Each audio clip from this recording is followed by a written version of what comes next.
Bonjour, moi c'est Yann, je suis cofondateur des îlots ethnobotaniques et notre objectif, c'est de préserver la biodiversité en revalorisant l'importance des plantes que l'on retrouve en ville, autant pour les humains que pour l'écosystème.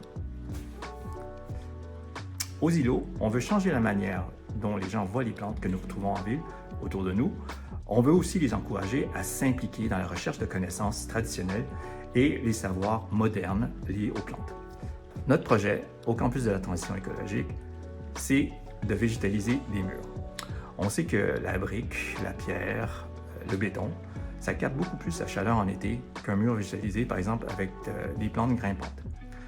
On parle de mur, mais ça pourrait être toute autre forme de structure verticale. Je pense à des balustrades, des clôtures, des poteaux. C'est une solution qui est pérenne, qui ne coûte pas trop cher et qui est facile à implémenter. En tout cas, c'est beaucoup plus facile à mettre en place que de créer un nouveau parc.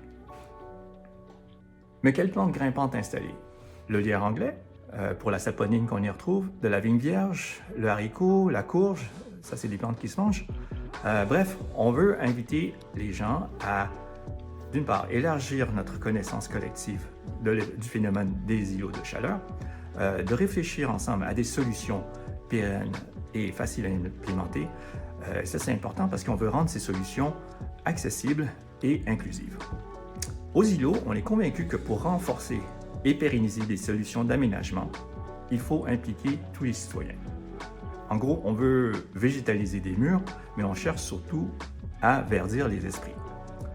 Et vous, avez-vous des idées de plantes grimpantes que vous pourriez utiliser pour végétaliser les murs? Eh bien, je vous invite à venir nous rencontrer au Parc Jean-Drapeau cet été, dans le cadre du campus de la transition écologique, ou de visiter notre page Facebook. Merci!